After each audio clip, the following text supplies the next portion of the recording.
Bonjour à tous, voici un petit exercice qui s'appelle le compte-cailloux. Alors, pourquoi des cailloux?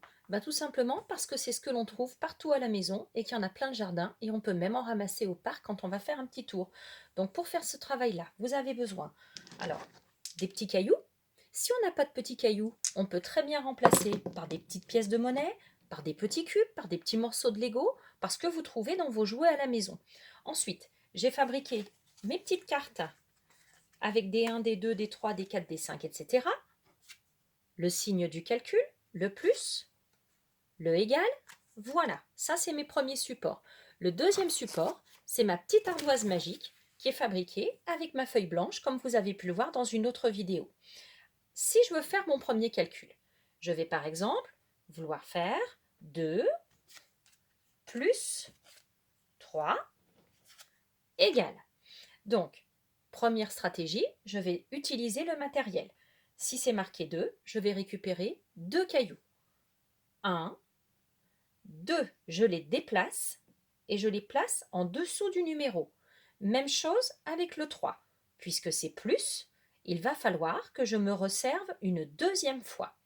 Cette fois-ci, je vais aller en chercher 3. 1, 2, 3. Maintenant, il va falloir que je les compte tous ensemble. Je vais dire à l'enfant, on va prendre tous les cailloux et on va les déplacer et on va les mettre tous ensemble. Et maintenant, on va demander de recompter tout ça. L'idéal, c'est de les déplacer pour ne pas en oublier.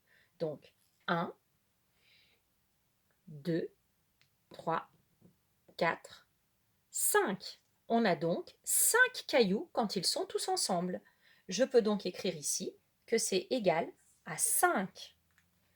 Et je peux répéter l'exercice avec d'autres chiffres en changeant mes étiquettes et en remettant le matériel. Ça, c'est la première étape du travail. La deuxième étape du travail, c'est de remplacer les cailloux, cette fois-ci, par des dessins. Si je fais 4 plus 1, une fois que j'ai placé mes cartes, je ne vais plus prendre les cailloux et les déplacer, mais je vais les dessiner. Je vais donc dessiner les 4 premiers cailloux. 1, 2, 3 et 4. Je vais ensuite dessiner les autres cailloux. Ici, c'est le 1, je vais donc en dessiner un. Cette fois-ci, puisqu'ils sont dessinés, je ne peux plus les déplacer. Ce que je vais faire, je vais les entourer pour bien avoir l'idée qu'ils sont ensemble et qu'ils font partie de la même collection. Et pour les compter, afin de ne pas en oublier, je vais les barrer au fur et à mesure. Et je recompte. 1, je barre. 2, 3, 4, 5. Nous avons donc 5 petits cailloux dessinés cette fois-ci et je note le résultat à côté du égal.